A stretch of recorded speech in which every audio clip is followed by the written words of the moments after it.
Okay.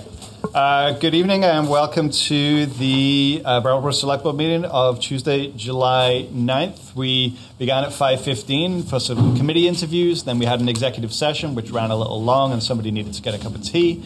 So my apologies for us starting a little late tonight. John, was this meeting properly warned? Yes, Daniel, it was. Wonderful. Thanks so much. Yep. First order of business is to approve minutes. We have minutes from June 13th and June 18th to approve. Any discussion on that? Richard? There's a few very minor spelling and grammar changes but I don't want to waste the time here, so if I can just pass them on to John. And how minor are they? You know, like an extra Z and then another word. And okay. Does that sound okay to the board? Yep. Okay. I had a few similar from Franz. Okay. Yep. Minor grammatical and spelling changes in the minutes. Any other discussion? Franz? Yes, I do have two somewhat more substantive changes. On the minutes from June 18th, on page 11 of the packet, in line 16, there's a statement attributed to me, which I think it's incomplete. And as written, it says Reichman wants to reduce staff. Yeah. And I would like that to be replaced by something like Reichman advocated looking for cost savings, perhaps by reducing staff, which I think more closely reflects what I was actually saying. Mm-hmm. That's my recollection of it. Can we do that? That is something that the board is happy to accommodate? Sure. Revision? Yep. Yeah. Okay. Any other discussion on these minutes? There's one other pretty minor thing, which later on it says on line 45 on the same page, Reichman said it doesn't have to be a thorough ordinance. And I think what I said was it doesn't have to be through an ordinance. Yeah. So it just was got transcribed incorrectly. So that's a pretty minor one. Yeah. The other one's more substantive. Okay, great. So we got some amended minutes here. Do I have a motion, Elizabeth? I move that we approve the minutes as amended. Okay. Liz made a motion to approve the minutes of June 13th and June 18th, 2024 as amended. All those in favor, raise your hand and say aye. Aye. Aye, 5-0, that passes. Okay, moving on to Chair's remarks. I have none. Manager's comments. I do have a few. So, first of all, I want to start out tonight by thanking Knowles Wentworth and Kira Rideout for the outstanding work that they are doing for the town as liaisons with HCRS and the police department. Also, a big thanks to the police department personnel and fire and EMS personnel for their actions related to the recent homicide on Flat Street. Particularly want to call out the excellent and rapid apprehension of a suspect by the police, as well as the great job that the fire EMS staff did managing a critical scene. Very grateful for that. Final gratitude tonight to the 4th of July committee, to Carol Lalott and the Rec and Parks team for another great parade and park event, and also to DPW for the quick work they did that morning cleaning up the graffiti that was written throughout the parade route. A few announcements beginning Monday, July 15th. A contractor will be replacing the southern section of sidewalk on Western Ave from Edward Heights to Greenleaf Street. And this work is expected to take several weeks from mid-July. Crews will be working between 6:30 a.m. and 6:30 p.m. There will be no on-street parking in that section during this project, and motorists should expect heavy delays in the area, and we advise them to seek alternate routes. Bicyclist and pedestrian traffic should use caution within the work zone and seek alternate routes as well. Temporary walking paths will be established where necessary. If you have any questions about this, please contact Highway Superintendent Darren Pacheco at DPW. Ballots for the August 13th state primary election are now available by request. Voters can request an absentee ballot on their My Voter page or by calling or emailing the town clerk's office, or you can pick up an absentee ballot, but for yourself only by visiting the town clerk's office, which is at 230 Main Street. Additionally, voters may now vote early in person at the town clerk's office whenever we have two officials present. The election will be held on Tuesday, August 13th from 7 a.m. to 7 p.m. at the American Legion. I want to remind everyone about the Fuller Park Estyville Common Community Forum, which is scheduled for tomorrow night, Wednesday, July 10th, with a rain date of Thursday, July 11th, from 6 to 7:30 p.m. The Summer Arts in the Park series begins tonight at the Brattleboro Common at 7 p.m. Don't think we'll be done by then, but that is going to run for 4 weeks on Tuesday evening. So hopefully people will get a chance to catch the Summer Arts in the Park series. For a schedule of the musical performers, please go to the town website at brattleboro.gov.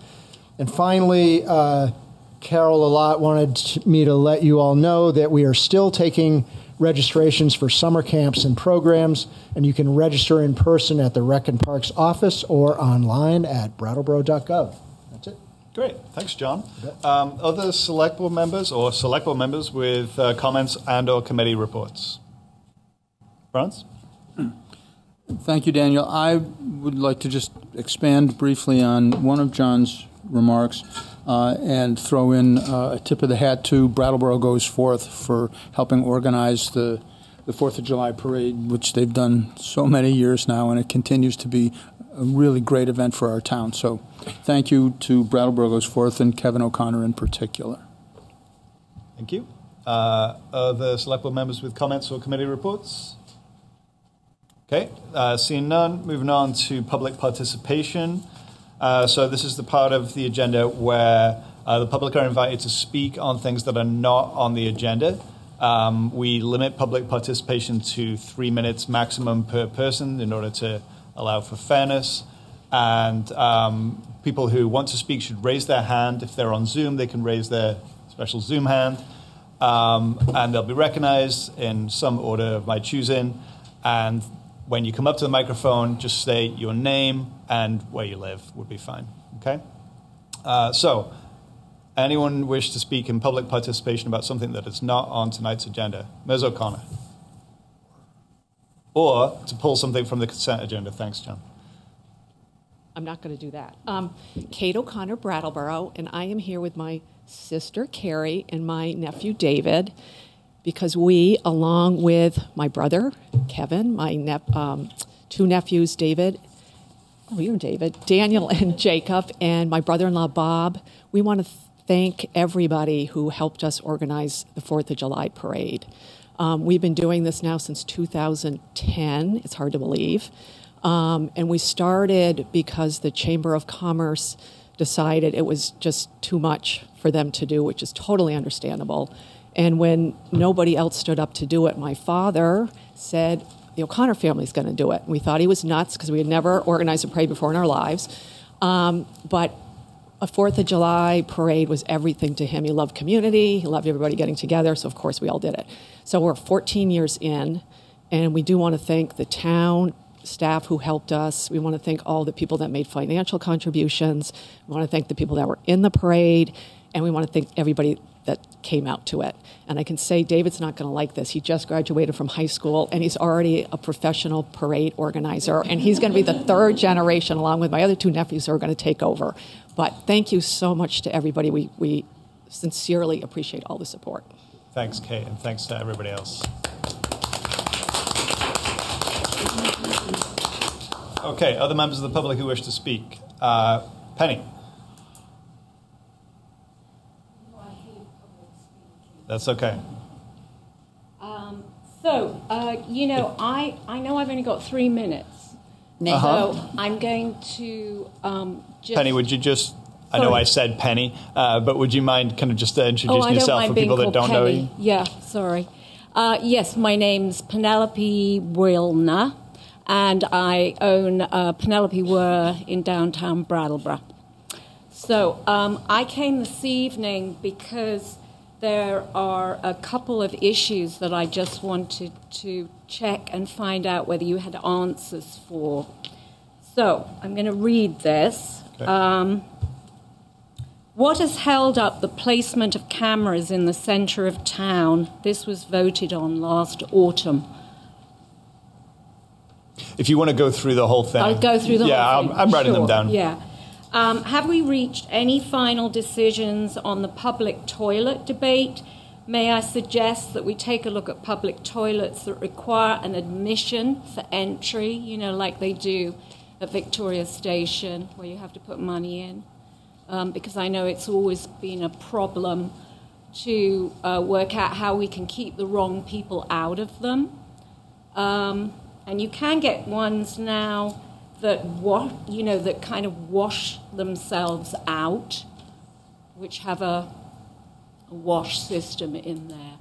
And I wondered if it was something that we might be able to try to raise money for, or just get a grant for, because we really do need public toilets. I must get asked probably 3 or 4 times a day, where is the public toilet?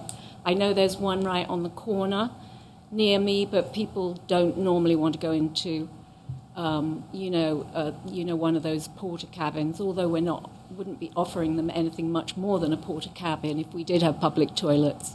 So that's one of the questions, and we have been debating this now for a really long time, I think. The other thing is, thanks. The bike stands have been installed, but could I suggest that maybe we do it a little earlier on in the year next year, because it is the middle of July almost now, and I think we've been asking for them since April, because, people start biking much sooner than just now to get here. And having the bike stands outside, particularly outside for me, because I have taken over the pavement, which is probably rather rude of me, to put my furniture on it. A lot of times people come and they put their bicycles onto the place where I put my furniture, because I have it right by the sort of pipes that go up in front of the store. So that's become an issue. Now, the last but not least, and this is really the most important issue, is would the Select Board be prepared to revisit the discussion on banning panhandling and nuisance in at least the centre of town? I have a lengthy letter that I've written on this topic, and I'm happy to return on another occasion, or I can submit it in writing, whichever way you would like me to deal with it. But in my opinion, this has become a real kind of crisis issue, not from the perspective necessarily. Yeah, I mean, obviously, it's an awful issue to have to be talking about, because we want to be sympathetic, but it's really affecting our downtown economy. My sales have dropped significantly this year, and that's from lack of attendance. And I just think this is a really important topic, and at some point you have to start thinking about what's the most important, what is the most important thing for Brattleboro? Because I know that we have a very charitable instinct towards the homeless and the alcohol and drug abusers in this town, but in the end, it's actually, we're sort of defeating the purpose of helping them. Do you know what I mean? Thanks, Penny. That's 4.5 minutes, so I'm going to ask you to wrap it up there. I'm wrapping up. Thank you. And I did have a few things to say on the parking meters too, but I think that's coming up later. Yeah, great. Thank you. So you're heard. I had 4 concerns there. There's a letter that you're referencing. Please just send it to us. You can email it to all of us and include the town manager's office as well. That'd be great. Cameras, we have spoken about a couple of times because we've had the same inquiry. If there's any update to give or a reiteration of where that process stands, that would be great. Well, I do know that the electrical lines have been installed for the camera, and Camera's been ordered. We expect it to be delivered any day. Okay. It will be installed soon after that. So Great. it's imminent. Thank you, John. And just so folks know, in this part of the meeting, when people raise issues, we don't really dive into them substantively because the public have not been warned that this is a matter that the board will be discussing. And so it wouldn't be fair for us to take action on it when the people don't know that that's something that's coming up. So you're heard, and hopefully we'll get the cameras in pretty soon. Any other members of the public that would wish to speak on something that's not on tonight's agenda? Okay, don't see any hands in the room, don't see any hands on Zoom. So then we will move on to the consent agenda. John, would you mind briefly summarizing what we have on it tonight? Yes, Daniel, there are 5 items on consent tonight. If you approve this agenda, you will be approving a second and third class liquor license for the Retreat Farm at 45 Farmhouse Square and a tobacco substitute endorsement permit for SKJ Sales 2 Corporation at 328 Marlborough Road. You will be approving purchase of a DPW Vac vacuum truck from Tri-County Contractor Supply of West Springfield, Mass. for $497,893.40. You'll be awarding the annual propane bid to LNG Propane of Keene, New Hampshire for a 2-year contract at $1.369 per gallon. And you will be awarding a bid for consultant services to Cultural Planning Group of Melrose Park, Pennsylvania, in a lump sum, in the amount of $47,170. Great, thank you, John. Can I get a motion? I'll motion Yep. that we accept the consent agenda as presented. Okay, Peter's made a motion to accept the consent agenda as presented. All those in favor, please raise their hand and say aye. Aye. Aye. That passes 5-0. Okay, moving on to old business. So, I feel like I'm catching up with myself today. Old business. Old business is preliminary consideration of 2025 state legislation priorities. And I want to stress preliminary. We actually tried to have this discussion twice. First, our goal-setting retreat, which was a few weeks back now. And the last time we met here, we also had it on our agenda, and we had to table it because of time constraints. So I'm going to ask John to kind of do some place setting in a second, but I think Select Board, it's important to recognize that this is preliminary. We're talking about potential priorities, and there's not a recommendation from the staff to advance any or all of these ideas. I think what would be helpful for town staff to hear about is like what we're excited about, what we're ready to champion at the state level. And I think it's also helpful to point out what we might think is missing from these. So, John, anything additional to add? Yeah, no, that's great, Daniel. So I guess maybe first I'll talk a little bit about where did this list come from. So earlier this year, or right around towards the end of the session, or after you did your last legislative agenda, I would say, I started to keep a list of every time someone said something to me like, oh, wouldn't it be cool if we did this or that? And if it involved a change to state legislation, I just put it down on this list. Not questioning it one way, not judging it one way or other, just putting it on the list. So like, as you remember, we had those conversations about Bridge 54. So like, that's one that got on here. Like, how do we solve that issue better? Different select board members or members of the public would talk to me about payments in lieu of taxes for county buildings, things like that, pilots for ways to grow our grand list. Let's see, I've had people talk to me about the SNAP distribution in town, in Vermont, really. Is that different from New Hampshire and Massachusetts? So it's somehow, it could be beneficial to change that. What else? Some things that the select board has talked about in their priorities, such as balancing out payments to the town for urban aid, given that we're handling a lot of the issues on a more regional basis, but Brattleboro taxpayers are paying for that. And then, of course, all of the public safety and public health issues that come up regularly around mental health reforms. David Gardenstein had a really good article in the paper that brought up a bunch of mental health reform issues, which I thought you might want to consider. There's been regular conversations around how do we address substance use disorders, and a number of issues there that kind of got grouped in that ones. And then there are a couple of small ones, like the issue we had with the Green Mountain Care Board and clarifying their jurisdiction, as well as the recent changes to the open meeting law, which may affect RTM in ways that the legislature didn't intend. So that's like a quick overview of some of the things that are on here.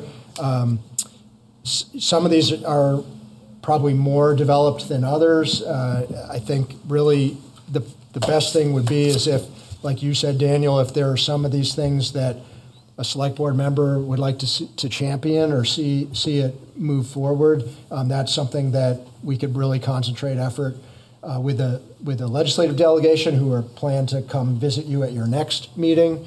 So we could, and if I get a sense of the things that rise to the top here, I can put that in some sort of summary form for you to guide that conversation. So that was kind of, I guess, where I'd say I think we are in the process, if that's helpful.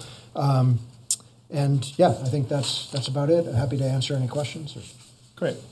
Okay, so I think it'd be really great if we could start with, what are we excited about from this list? So how about we start there? I saw a hand here. Are you ready to be excited about something? I am very excited. Okay. Beginning with this transportation, I'll just go down the list.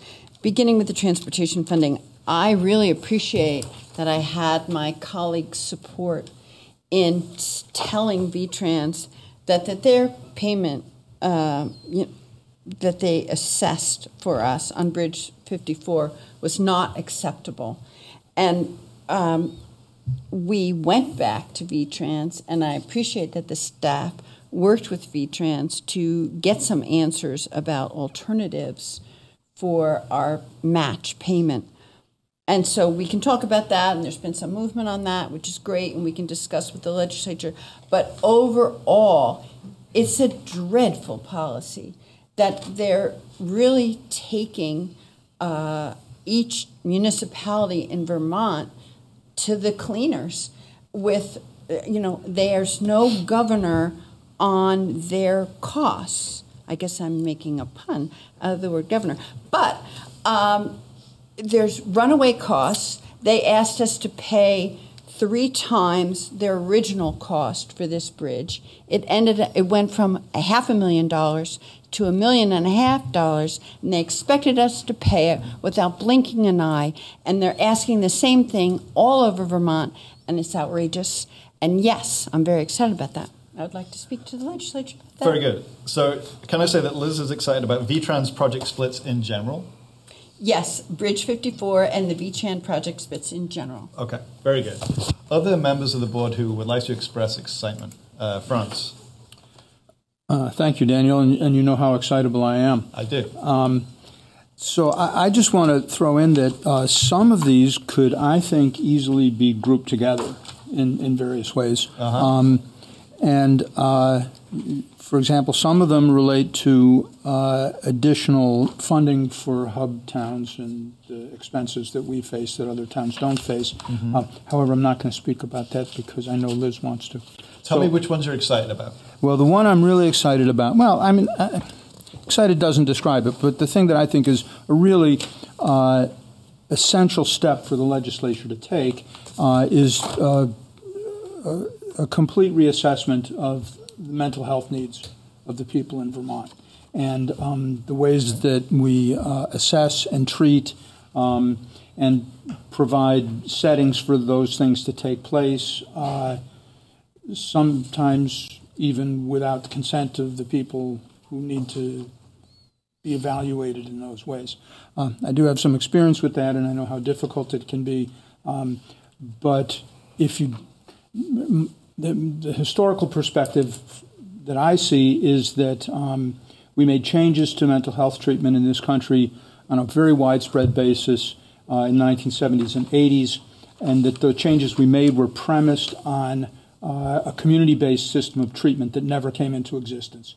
And a lot of the problems we're dealing with and seeing downtown every day have to do with the failure of the states to match their rhetoric with programs that would help the people who need help. And I think that has to be evaluated from the ground up, starting with very basic questions about what kind of treatment is needed and what circumstances it'll be provided in. Great, thank you. Richard, Peter, excitement? Well, Or interest? I would just support what Franz said, but also in relationship to the public safety and the public health issues that are outlined here, as well as the mental health and drug addiction, I would say this list is really good. I think all the important things are there. And so when we get the, the state police, Jim Baker's report, when that is finalized and that will be presented to us at some future date, I think we should make sure that these pieces of mental health reform and drug addiction resources somehow are recognized and either become part of it or at least considered to make sure that these issues are addressed. I mean, part of what I'm getting at too is that although these are called legislative agenda items, I don't think we necessarily have to rely on the Vermont legislature to do a lot of the things we want to do. I really believe we could do them locally, and the basis for that may be the Baker report. Okay. Thanks, Richard. I just want to go to Peter first. I just want to make a comment about what Richard just said. And that, yes, we could do them locally, but they're very expensive. And so getting state funding and cooperation is so important. Right. Thanks. Peter? Yeah. So far I'm not pulling any problem from any of the other select board members and what's getting them excited. I'll just throw in some community development and kind of taking a hard look at that and, taking steps forward to resolving our housing problem and kind of working towards that is something I'm looking forward to hearing more about and weighing in on. Okay, great, thank you. Daniel, what do you think? Well, funny you should ask. The local option tax distribution to municipalities. So we have a 1% local option tax, but we actually don't receive 1% of those funds. We receive 70% of 1%, I believe. And that could maybe change. We could maybe receive 90% or imagine even 100 of those local dollars that are spent here on our local option tax. So I think that's something that I would like us to take a deeper dive into. And you're excited about it, Jim? I'm moderately excited about it. Yeah, I'm not very hopeful, but I'm excited. Why stop at 100%? Why indeed, Elizabeth? So, as Franz gave you an advance warning, revenue sharing is what I'm really excited about. Yeah. And I'd like to address that when we have the opportunity to discuss it with the legislature. Yeah, brilliant. And that's actually in a later agenda item as well, so we'll probably talk more about it then. Yeah. Is there anything on this list that we are like, please do not pursue this? I think it's a great list, and I don't see anything that I would take out. I would add one item to the community development number where we're talking about the SNAP distribution. I liked what John said about making sure that our benefits are exactly the same as the neighboring states, but also to make sure that the EBT cards are not transferable. Because, when there's a drug raid, there's a stack of EBT cards that are being bought and sold. Okay. And all of these topics are like juicy, and we could dig into any of them, but really right now we're just identifying topics that we'd like to discuss with our state legislative delegation, which will be in a couple of weeks' time. So unless there's anything more that folks want to say, maybe we want to kick it open to the public for a minute. Go ahead, Richard. Just a quick comment. It's a nice list, a couple of pages. Just going to what assurance do we have that we're actually going to follow up on it, on the comments and the issues that people have? Is there some mechanism that at some future date looks back at this and says, okay, you didn't do this, you did this? I mean, yes. How does that? So this was a thing that we did for the first time last year, and we met with our state reps for Brattleboro plus the Windham County Senators 3 times, I think, or at least twice. 3. Before the session, in the middle of the session, and I guess this will be the next meeting we have with them will be the sort of after the session kind of review. And staff also put together memos on, what was accomplished and what remained to be done. I think, it would be helpful to have that context, right? Because there were things last year that were important that do still remain. So maybe if the next time we take a look at this, we could just get a reminder on topics that were important last year that remain unaccomplished. Many of these things will take a lot of work and maybe several years of work. Last dibs from the select board, and then we'll hear from the public. Elizabeth? No, I'm fine. Okay. Members of the public who wish to comment on this item, Mr. DeGray.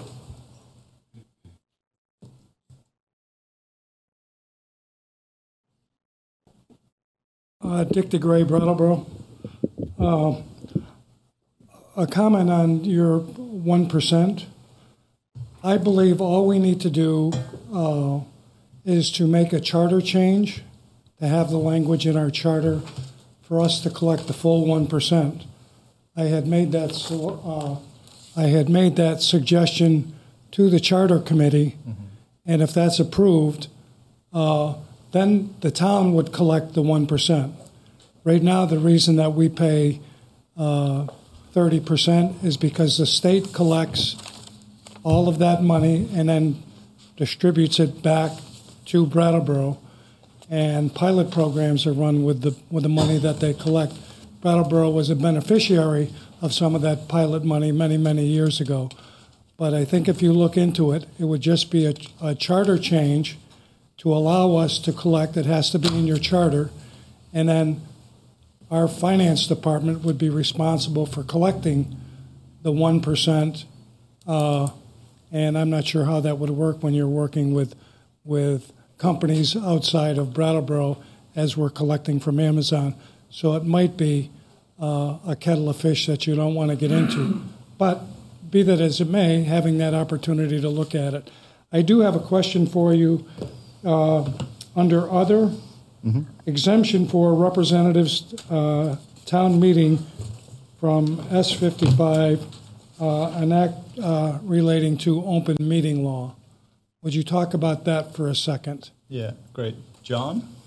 Yeah, my understanding on S55 was that there are certain requirements that got changed in the open meeting law that apply to public bodies, but they do not apply to town meetings. So there were certain things that this bill made happen that do not affect town meetings across the state, except in one town, and that's Brattleboro, because the definition of how we do our town meeting is that it's a public body. So that's my general understanding of it. I think possibly Senator Hashim would address this at our next meeting. I know he realizes that there were some oversights in that. So okay, thank you very much. Yep. Great, thank you. Any other members of the public that would like to speak about this item? Okay, nobody on Zoom either. So, John, do you feel like you've got enough information? Absolutely. Okay. Thank you very much, Dan. Good. So let's move along to the next item, which is new business. Item A, parking ordinance, first reading. We're going to make some changes to the Brattleboro Code of Ordinances, Chapter 16 and Appendix C, and I believe Patrick Morland's going to walk us through them. Yes, sir. Good evening. Hello. So this evening's discussion is a first reading of ordinance changes to Chapter 16 and to Appendix C. And I just want to remind everybody that no action is required of the board at this time at the first reading. If we move forward and at a second meeting, at a future meeting, the board could take action at that time. But for a first reading, no action is required. So I'll give you a general overview of the changes to Chapter 16, and then move on and do the same thing for Appendix C. And then finally, we can take a look at the fine and fee schedule. I learned earlier this morning that some of the board packets had the fine and fee schedule and some did not. So I placed a copy of those at your table. There's also another dozen or so here if anybody else wanted to take a look at those. So let's start with Chapter 16. There's a fairly significant rewrite that's been included in the board backup for Chapter 16. And while it may at first appear like there's a lot of changes, it's actually sort of the same change happening over and over again. And so it's really not as complicated as it might first appear. The primary change which is happening to Chapter 16 is the removal of the term parking meters. And that found itself riddled throughout the entire chapter. And what we've done is effectively replaced parking meters with metered parking areas. So it no longer refers to the device of a parking meter, but rather areas of town where metered parking exists. In addition to that, we've taken pains to remove all of the instances where, for example, it'll say, in Harmony Lot per hour it's this, and in this location per hour it's that. All that's been removed and been replaced by a reference to a fee and fine schedule, which is on your tables and prepared for you. There's some other small changes in Chapter 16. For example, there was reference made to the 1978 edition of the Manual of Uniform Traffic Control Devices. There's nothing particularly important about the 1978 edition. That document gets updated generally on an annual basis, and we would like to stay current with the organized thinking of road planning professionals as they evolve over time. So we've removed reference to that specific edition and replaced that with keeping up with the current schedule. In Appendix C, there's a whole different set of actions going on.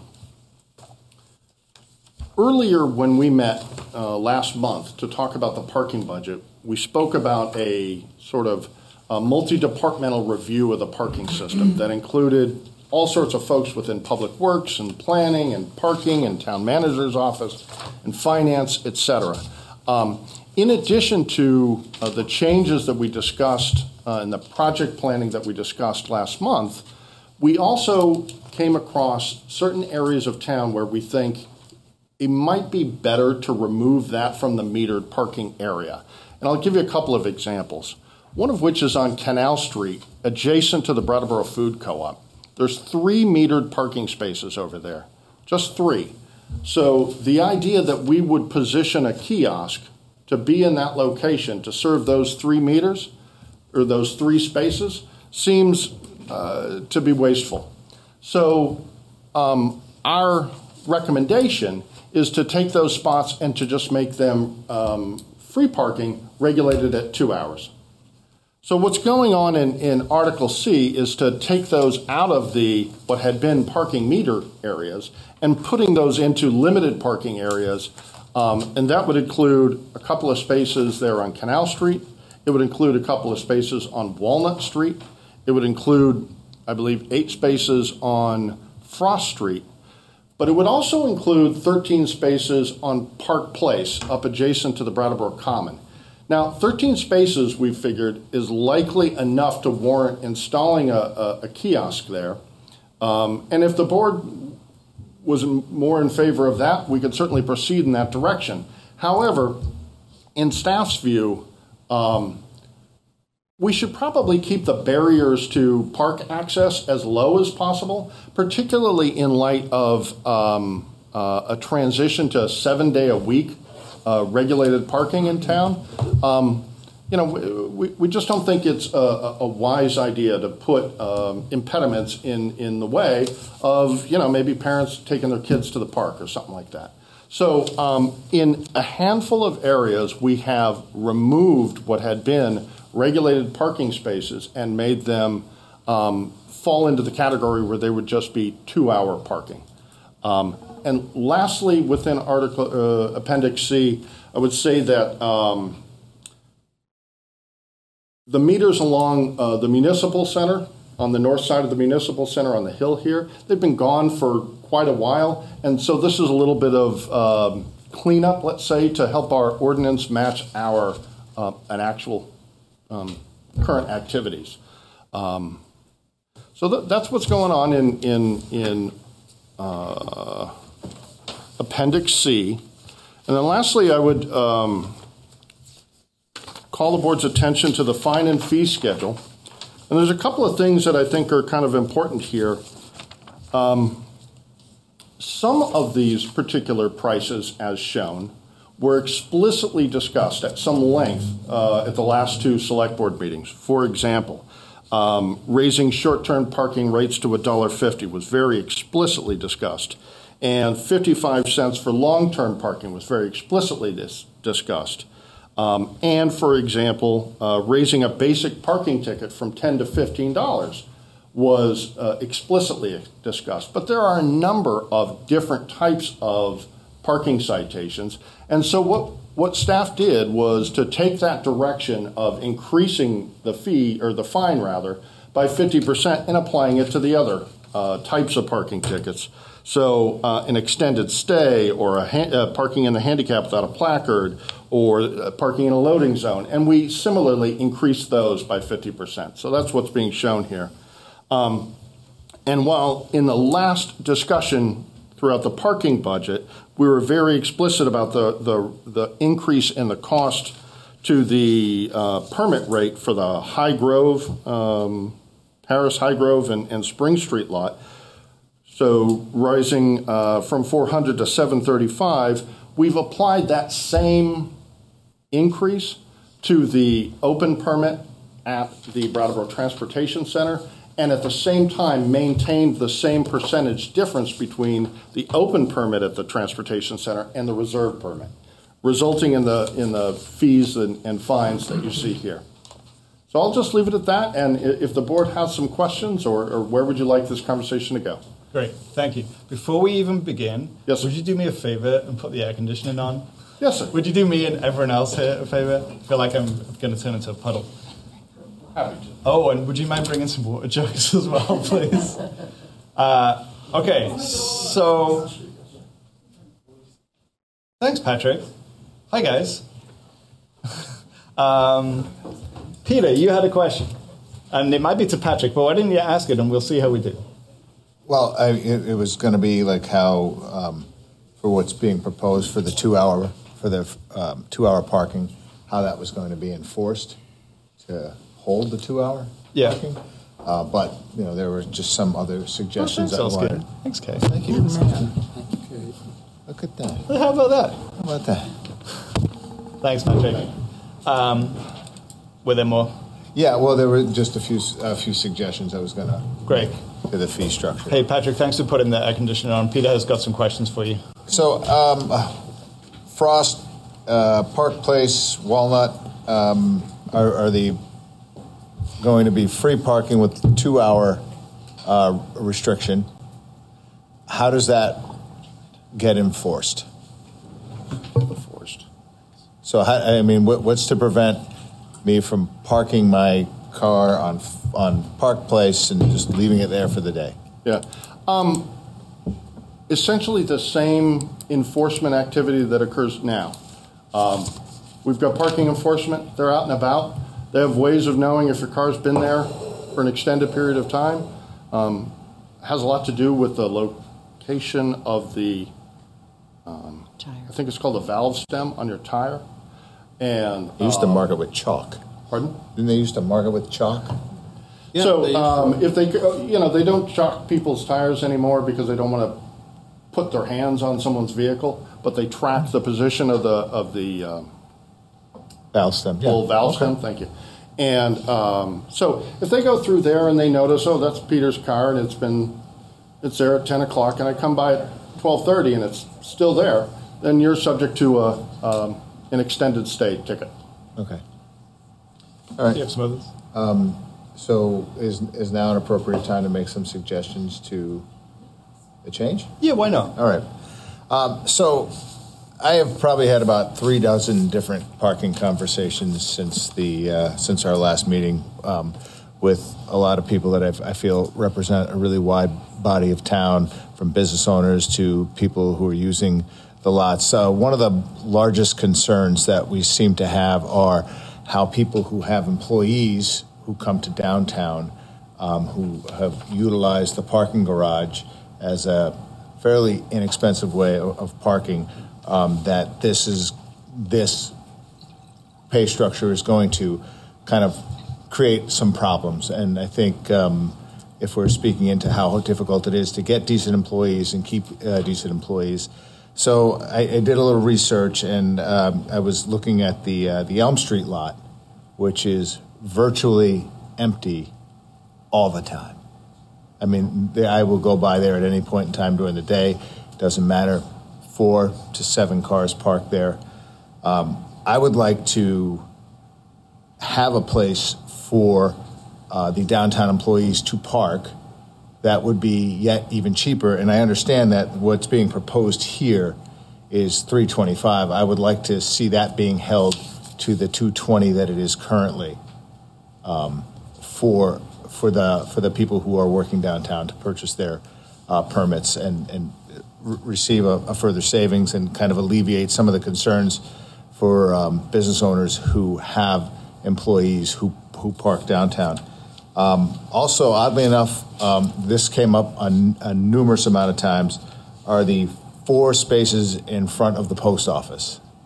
And liking to see that become also just those 4 spaces free with a 15-minute limit on those spaces. I understand 15 minutes is going to be a little harder to enforce, but those are at least the 2 suggestions that seem to be the overarching concern from the people I talked to, most of which was, some of which was, why did it take so long to raise the rates? Tried to explain that as best I could. I think I did okay, mostly. But anyway, those suggestions. So just to sum it up, Elm Street lot, I would like to see that stay at $220 so that downtown businesses can park their employees for less and see that savings. And those 4 spaces in front of the post office free with a 15-minute limit on them. Thanks, Peter. Okay, so this is a first reading of this ordinance change. I think Patrick kind of walked us through the substance of the ordinance change. What you're suggesting there is going to have a budgetary impact, and I guess we're going to need to run some numbers on that and see implications of that for a second reading. Sure. Unless the board wants to say, absolutely do not bring that back. I'd be surprised. I have some comments about it. Okay. Do you want to get into them now? No, you go ahead. All right. So thank you for this ordinance change. It helps us. It makes things a little simpler. Thanks to Dick for pointing out that rate changes tied to an ordinance make it a lot harder for us. The schedule.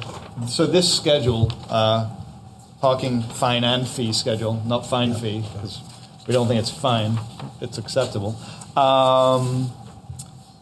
This is part of our ordinance change, or this is simply for information only? This is the document that the ordinance now references. I understand that. The ordinance points to the town fine and fee schedule and where to find it. And so we brought this along, although it's not contained within the ordinance. Town Manager Potter. So next time you visit this topic, we'll probably recommend a motion to adopt the ordinance and a motion to adopt your new fine and fee schedule. So. Okay, fine. And then the only other thing I had was on page 67 of the material. It's a strikeout item I, towards the bottom of the page, says the rates in this section shall go into effect on February 1, 2019. Parking rates shall be considered by the Brattleboro Select Board every 5 years. And we're striking that out. I think that, I've been on the Select Board since that time. And we would look at the parking budget every year. And I don't think we gave real consideration to the rates each year, mostly because the budgets were okay, and then the pandemic happened, and then it was a big who knows for a while. And that's kind of how we're here, and also by a long gap between rate increases preceding 2019. And so I would just encourage my fellow board members, when the parking budget comes up next year, to remember the work that we did this year to kind of make the parking budget whole, but also to remember the ratepayers, and maybe we won't be too eager to change the rates next year unless there's something catastrophic in the budget. And I won't be on the board at that time, but maybe I'll be standing there. So I just want to kind of put a prod in for that. Yeah, every meeting, that's right, John.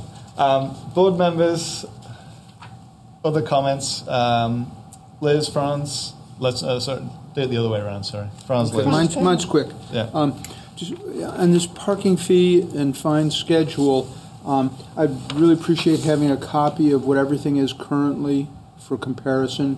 Just another identical sheet that's the current values, especially since some of these are new to us today. Just be easier for me to look at it that way. Okay. Thank you. Thanks. Elizabeth? So, first, I just wanted to thank Patrick, because his work is just, it's always wise and in support of the Select Board guidance, and I appreciate it so much. And in terms of Peter's comments, they're interesting. And I don't really have a problem with the Elm Street lot. Maybe we'd raise it to $250, something like that, just a token change. But I do want to think about the post office, because nobody goes to the post office for very long. And that would be the purpose of the metering, to get people in and out. And much harder for parking enforcement to make those changes.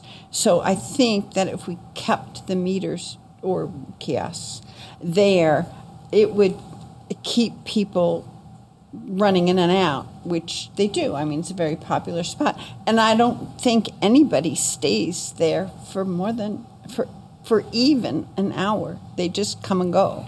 So I think that the metering is the best way to handle that situation, because otherwise I think there'll be issues. Okay, thank you. Other comments? As somebody who kind of comes back and forth to Keene, maybe, and noticing that the way they handled their parking, all of downtown is the first 15 minutes are free. You still have to go through the process of plugging your license plate in and doing all the things that I think that we're proposing. They do zone parking, which you could theoretically include park place into a zone, so that continues to be paid parking, if that's the way you designated that. Maybe there's a way to designate that. I mean, even though it's a lot of extra work, but to designate those 4 spots free parking, but you have to register them when your time's up. Like for the first 15 minutes? For the first 15 minutes. Maybe just on those 4 spots. I think that's a good solution, Peter, if Patrick can accommodate that. If it would be all right with the board, I think the 2 suggestions that Peter had, the Elm Street suggestion and the post office, if I could gather my team together and sort of bat that around and think through that a little bit and be prepared at the next meeting to speak directly to both of those right up front, that'd be great. Great. That'd be helpful. Thank you, Patrick. Thank you. Okay, very good. Richard, anything? No? Okay, members of the public who wish to speak on this parking ordinance change, remember it's a first reading, so it's an opportunity to suggest revisions, and then we'll have a second reading in a couple of weeks' time, I'd imagine. So I saw two hands. Okay, Penny. Okay. So the first thing, I just want to say that in the letter that I am sending to you guys, one of the... I bet BCTV will prefer it if you stand a little more in front of the microphone. Over here. No, in front of the microphone. The microphone. So the microphone is for the people watching on BCTV. Sorry, I'm not used to this. Not used to public speaking. You're fine. In the letter that I am writing to you and sending to you, I just wanted to say, if I can find it, one of the main reasons that my customers are not coming downtown, apart from the panhandling, is the parking meters. And I think you probably know that just about everybody who is a retailer in Brattleboro has got their arms up in horror at the idea of you raising the parking meters. I'm just, that is... If I ask my customers, why are you not coming down? Why are you leaving right now? Why can't you stay to finish your sale? It's always because, I've got to go out and feed the meter. I don't know whether anybody else experiences that. Yeah. So I just want to say that because I know it's not entirely relevant. But I did also just have a few notes that I'd made. I apologize because maybe I missed it from the last meeting, but why are we replacing the meters that we have? If you have questions, just go ahead and ask them. And just go ahead. Yeah, absolutely. If we are raising parking meter rates in order to cover this cost, which is the cost of the new parking meters, presumably, right? And I had heard that it was also because of the security at the parking garage that they needed more funding for that. Is that not true? Keep going. Keep going. You've got about a minute and 25 seconds left. I just was wondering, is that part of the parking budget? Shouldn't that be part of security and safety budget? Why is it coming out of parking budget? The money, the funds that we need for the garage, for the parking garage. And by the way, there's no way in hell I would ever park in the parking garage because, if I'm going there late at night, it's just not safe, even if there are security guards. Last but not least, if we do need to raise parking rates, can we please take a more inventive direction on this in order to not further discourage shoppers from visiting Brattleboro? Some suggestions might be as follows. Have we ever discussed having free parking after 4 p.m., particularly in the summer, instead of it going until 6? Because I get a lot of traffic at that time of day, and it might also encourage people to come down later into the day, and maybe we could coordinate shops staying open later, because I actually do stay open later on Friday and Saturday. Sometimes I stay open till 8. So that's a possibility, is whether we could have the parking meters, just stop at 4 p.m. when people come down. And then the other thing was, is there a way that we could have, and we didn't need to do that on every day. You could just do it maybe midweek, not do it at the weekend. Thanks, Penny. Okay, yeah. Thanks. I can respond to a couple of those, I think. So why the change in rates? We haven't meaningfully adjusted our rates in quite some time. Every year the Select Board is presented with a parking budget. The parking budget pays for parking enforcement staff, parking enforcement infrastructure, so buildings, parking lots, meters, that kind of thing, and is paid for by parking fees and fines. And so, wait, Penny, don't talk over me. Could you just let me finish, and then I will give you an opportunity? Yeah? Penny. Thank you. Okay, so the parking fund has been operating a deficit for the last few years, largely because of the pandemic.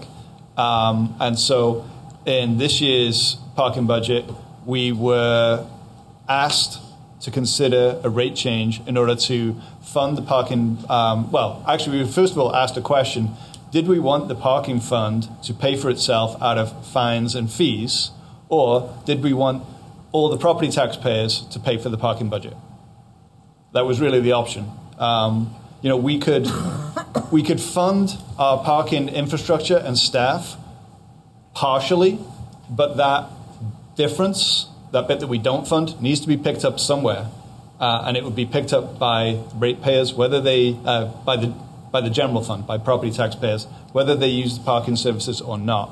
And so what we did this year was we funded the parking budget by raising rates, fines, fees, citations, in order to fully fund the budget that we need, and actually so that we can make continued capital investments. Maintenance, we have a lot of maintenance in that budget that has not been being funded well. We haven't really had a capital plan in that budget either. And so that's the summary that I would, provide. And the changing from meters to kiosks and whatnot, we got a really big grant from the state to fund almost all of that. So that's not really a substantial piece of it. It's more about making sure that budget balances. And as a small business owner, I'm sure, you got to balance your budgets. And if you don't, you're in trouble. Elizabeth? Patrick laid out a lot of problems with the meters themselves, which required change. He might like to say that again now. Would you like to say the problems with the meters again, Patrick? I would only add, by the way, I think you're doing a bang-up job. Thank you. I would only add that the meters are easily hit by cars. You'll walk down the street and you'll notice, most of them are at some form of angle. Some of those angles are pretty obtuse. The meter heights are all over the place. They're ugly. They sort of clutter the downtown, and they make snow removal particularly challenging and time-consuming. So the removal of the meters and the poles that go along with them is going to, we believe, improve the aesthetics in the downtown and assist with snow removal come wintertime. Great. Thanks, Patrick. I just want to also point out that you suggested considering free parking after 4 p.m. and whether we'd discussed that. We hadn't. It's an interesting idea. I don't know if we can model something along those lines or not. Maybe that's a thing for next year. I think the really important thing that this board is doing right now is balancing this budget. And we've already made that decision. So right now we need to adopt an ordinance that kind of goes along with that. This is a first reading of that ordinance. And this rate schedule is going to be a helpful way for us to manage rates on a more regular basis with a quicker kind of turnaround time for when we make decisions. Other members of the public that would like to speak on parking ordinance? Yes, sir. And I'm afraid I don't know your name. Bill Daly. Mr. Daly. Owner of the Vermont Country Deli. Hello. I'm going to just ask, one, to change Appendix C regulation, Article 2, parking, line 129. It goes, it reads on southerly side of Western Avenue from easterly side of William Street to Highlawn Avenue. I would ask respectfully to change it to on the southerly side of Western Avenue from west side of driveway at 406 Western Avenue to Highland Avenue. Would you do me a favor and give me a page number if you can? Sir, that section of Appendix C isn't included in the backup. We weren't making adjustments there. Okay. So I have a picture of Appendix the C area is a that I can 40-page give to you. document. I've sort of brought forward the sections that we were making adjustments to. Thanks. So we won't find what he's referencing. Yeah. Okay. I've been corresponding with John. Yeah, I've seen your correspondence. For a week or two now. Yeah. And I have a picture of the area that we're talking about, if that helps with that. Yeah. In essence,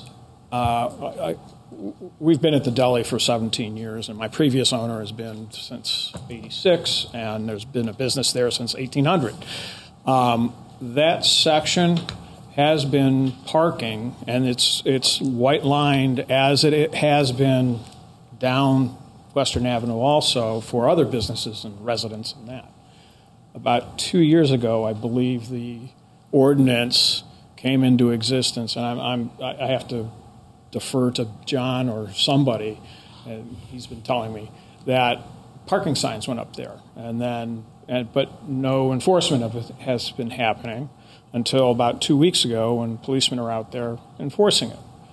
Two things. One is we need tractor trailers to deliver our product, and they use that area to park to be able to unload. So Cisco, other large tractor trailers are there. Two, on weekends, that's relieving a lot of the parking that I know it's an issue and it's a larger issue. I believe that there's a consulting that's going to come in to try to discuss how we can amicably try to fix the situation there.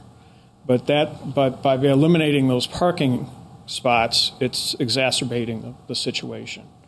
And I just kindly, respectfully ask that those be put back to non-parking area for that section. And I fully agree with the police when they park in front of a driveway or up on the sidewalk. I support them giving tickets and that type of thing, but this is just exacerbating the situation right around that area. So I ask that be part of the first reading at this meeting, and the select board consider that. Yeah. Okay. Thanks, Mr. Daly. So you've already received written communication about this, John. I have, and I know the section that Mr. Daly is talking about, and if you would like us to bring that back in the second reading, we could include that in your next consideration of this. Mm-hmm. Yeah. And Elizabeth? Well, that Mr. Daly's property and that whole area of Western Avenue has been discussed at great length at the Traffic Safety Committee, and I wouldn't feel comfortable acting on an action that hasn't been fully vetted in those discussions that we've had at the Traffic Safety Committee. Daniel, I'm sure you recall that in your tenure at Traffic Safety, this was discussed. So This is quite the issue, and I would like to have it go back to Traffic Safety and be thoroughly explored before the Select Board is asked to act on it. Okay. Thank you. John, what do you think about that? Is that something that could be done? Yeah, I mean, we could refer this to Traffic Safety, and then if you wanted, you could, if there was a positive recommendation there, you could revisit this in August or September, something like that, and just not move forward with it now. That would be an option for you as well. So would that mitigate what Bill is asking now? Because his concerns are valid. I know that they have done a tremendous amount of work as to trying to control parking as best they could with the side streets and even purchasing the adjacent lot, putting in the store for additional parking. But I know exactly what you're talking about when the tractor trailers come and deliver. So would that impact him if we waited that long? That's I guess my question. Did you want to speak, Mr. Daly? We've been to the Traffic Committee. There are 4 plans that were presented. We've had discussions of this. At no point when the ordinance was first passed was there any discussion with us or the previous owners. So it was. I don't know the history of it, and I can't tell you the history of it. But I'm going to say many of the customers are they're parking there whether there's a parking sign or not. Mm-hmm. That's the first piece. Number 2 is we really need that space for the tractor trailers, for deliveries and that type of thing. I'm only asking that this be passed until such time as the consultants, find out what the amicable traffic flow and the end solution, I guess comes about. Mm-hmm. So, for lack of a better term, a stay of execution. Well, now what we're talking about is Mr. Daly wants to make a change from what is until such time as the broader changes. That's correct. But I don't see the problem with keeping it as it is until the broader changes take place.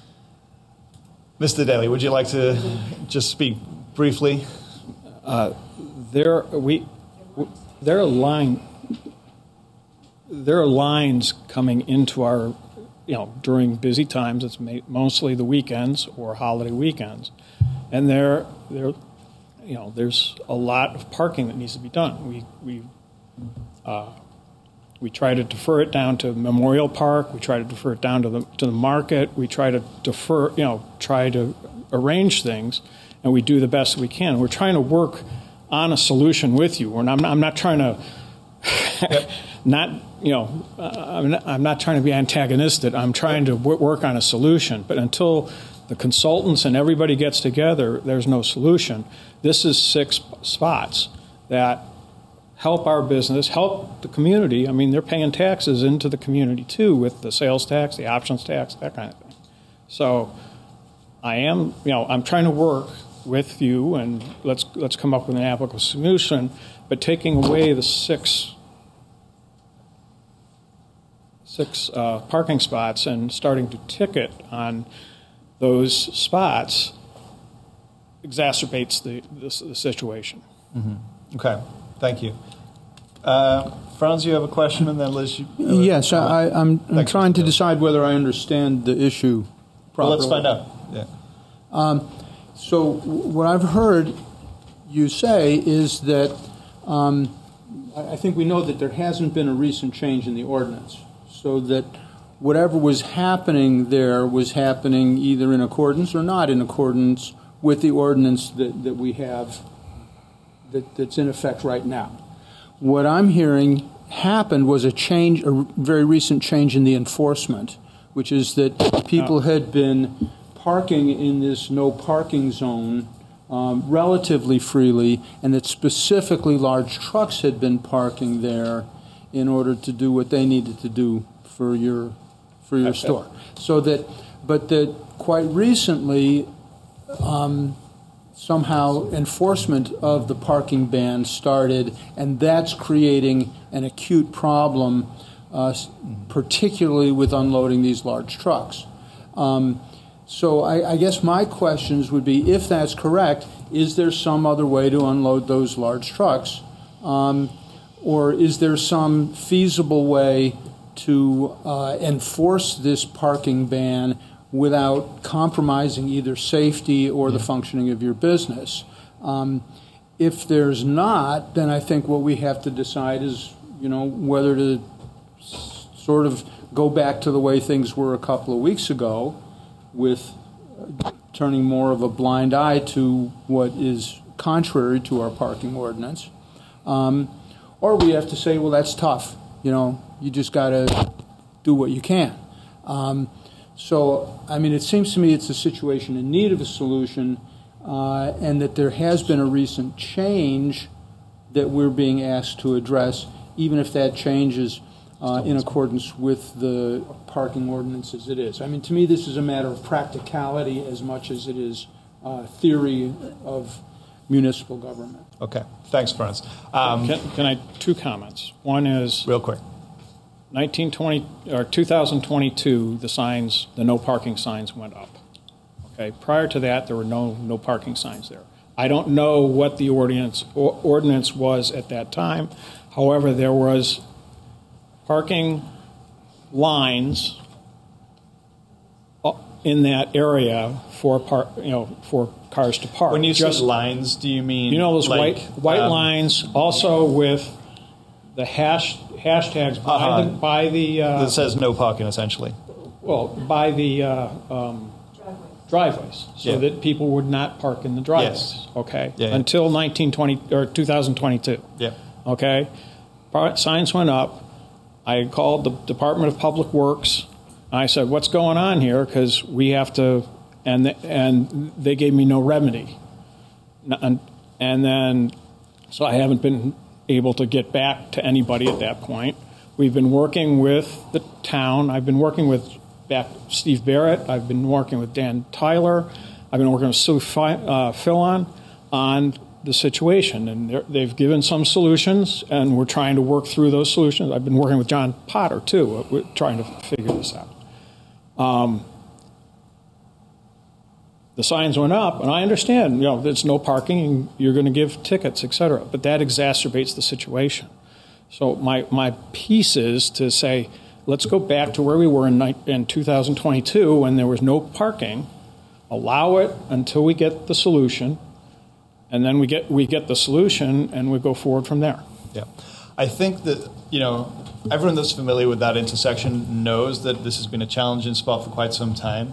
And as Liz mentioned, it was before the Traffic Safety Committee when I was on it a couple of years ago. Liz has been on it for nearly 2 years now. Sue Fillion sitting here, she knows a lot about the history of it as well.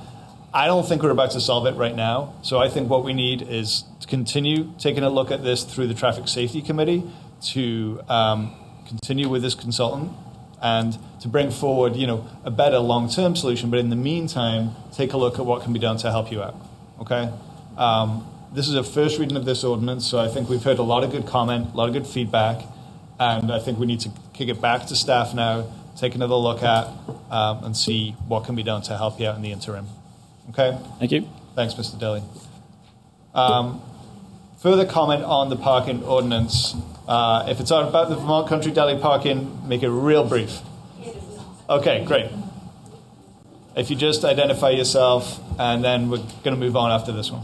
Yeah, I'm Shelby Brimmer, Brattleboro. We own Martucci's and the building it resides in. So I have lots of thoughts that I can express to you guys in a outside of here about how we got here and decisions I think you guys made prior to this meeting that I don't necessarily agree with, but that's a topic for another time. So just about what's on the plate, on the table today. As someone who employs people and has tenants and has to try to attract tenants to live downtown, where I have to also walk people out of the alley who are trying to relieve themselves and then bring the tenant back and say, here, see the apartment. The idea of increasing the parking, I really don't care about the parking meter prices. I think the kiosks are going to be great, and I think passing on the cost to the people coming for shorter periods of time or just being mostly tourists or people who are coming just for a couple of hours, I think that's great. Those need to go up. That's fine. No issue with those. My issue is really with the rates for the parking garage and the other paved lots. 50% increase on something, I don't know anyone who's received a 50% increase at work or who hasn't experienced increases in expenses across the board on a number of other things. And I think 13 years of not preparing for the fact that things were going to cost more one day and not raising the prices on those permits is not the people who are going to have to pay this. It's not their fault. And the parking fund's separate from the general fund. I get that you guys decided not to merge them, but it's already, the general fund's been picking it up the last 4 years anyway, right? 4 or 5 years since they've not been paying the difference. No. We've just been at a deficit, so the money's just been coming from. We had ARPA money that we put into the parking fund to make it whole a couple of years back. So the money did come from the general fund? No, it was pandemic money, ARPA money. Federal money. Yeah, federal money. So this would be the first year that if the parking fund doesn't pay for itself, it would come from the general fund, in theory, or potentially have to. Not this year, but next year would be quite bad. This year, you would just about manage. Okay. As somebody who also pays property taxes, I would much rather see a slight increase, practically nominal increase in my property taxes if it meant that the people who were living and working downtown didn't have to bear the brunt of this overnight. I understand if you want to keep the parking fund separate, you have to raise the prices over time, but a 50% increase is insane. Something like a 10% increase or a 25% increase over years to get to a better place is fine. People can budget and plan for that. I know plenty of people who live and work downtown. Those are my friends. Those are people who work for me, people who live in our buildings. This will be a shock, even if you warn them. People don't have enough money right now to budget and plan, and you're going to ask them to come up with a lot of money that they don't have to pay for a year or a quarterly parking pass that's doubled. And I I don't understand how we got here, but we're here. And I think that a lot of property owners, they're already annoyed about property tax increases, but if you figured it out when you guys presented if we pulled the parking fund and put it in the general fund and stopped having parking altogether, that's the most extreme case. I'm not even saying that. But I figured it out, and I think it would cost me as a property owner $160 a year if you had done that. And that doesn't mean if the general fund had to pick up the slack a little bit. That's if there was no revenue from the parking fund and the town just had to pay every expense to maintain all of that. So myself, I would only have to pay $166 or something for the entire year. But you're asking all of the people who already live and work downtown, who, quite frankly, it's practically a public service that they're continuing to do so. I say that as someone who's doing it myself. I'm really excited about downtown, but I don't want to have people be discouraged to come live and work downtown.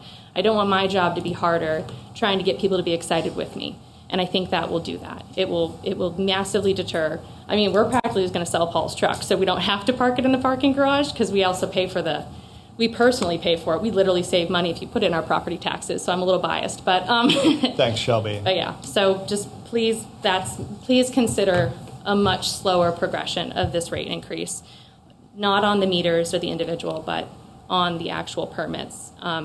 And then on a side note, I would be curious, as you guys are looking into it, what the occupancy is like how many permits are sold per lot and how many are not being used. Yep, thank you. Because just maybe some. Yeah, and I appreciate your comments. They're important. I understand where you're coming from with all of them.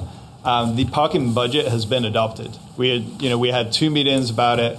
We did receive substantial public input from it. And so what we're looking at here is an ordinance change, and then, as John mentioned, we'll be adopting a fine and fee schedule at a later date. It's possible that there's some, changes that could be made to that fine and fee schedule, but the board made a decision to fund the parking budget with fines, fees, etc.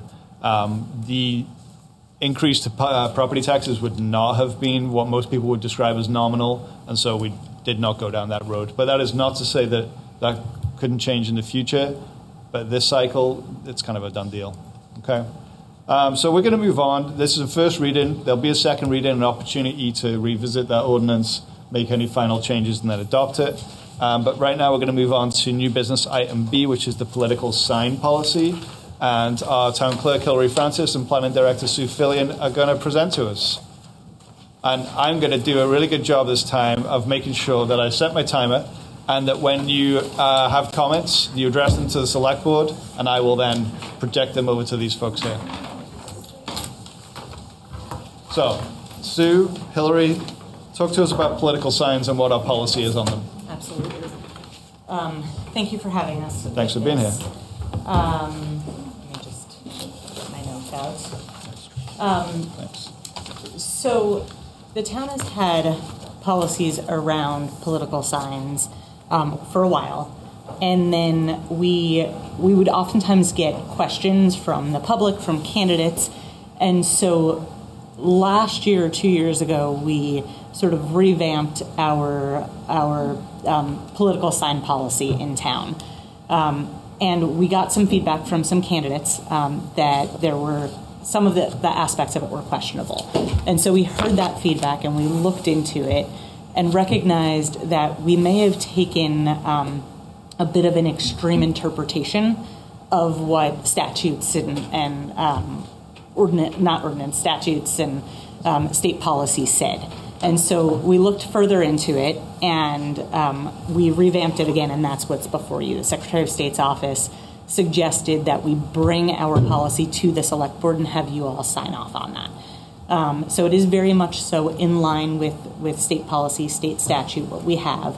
The major things that I would call out, the major aspects of this new policy, are just sort of clarifying that political signs cannot be posted on town property.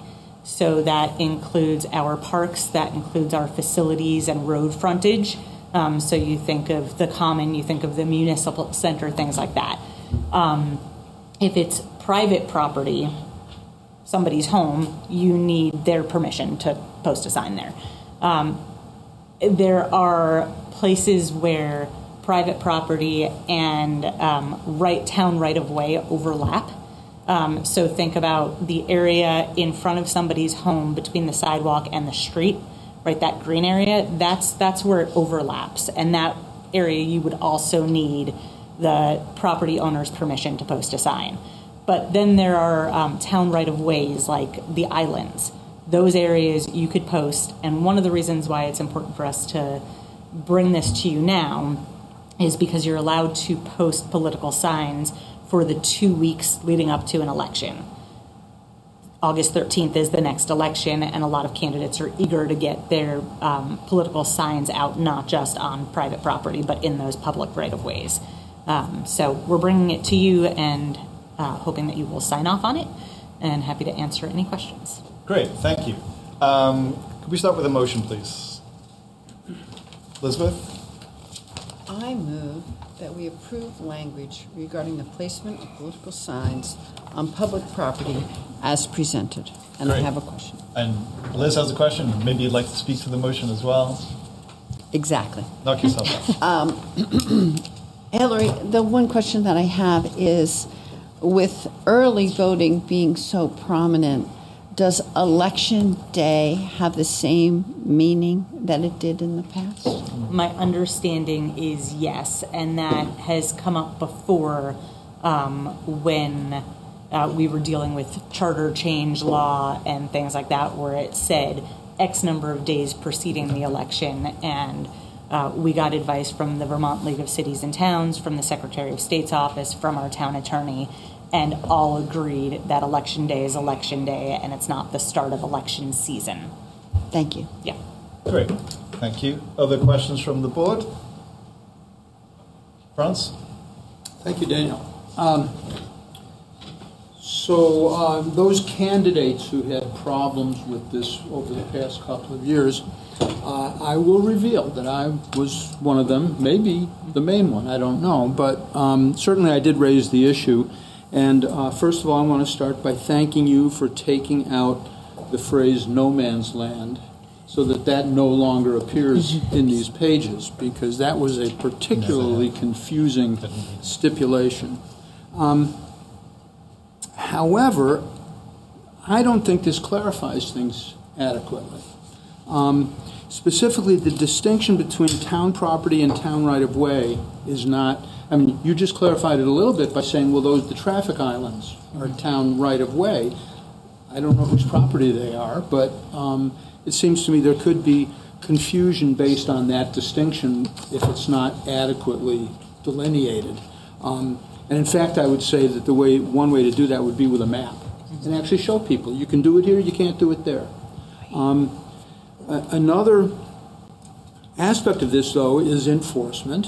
And there are places that I put my sign 2 years ago, my first time I got elected.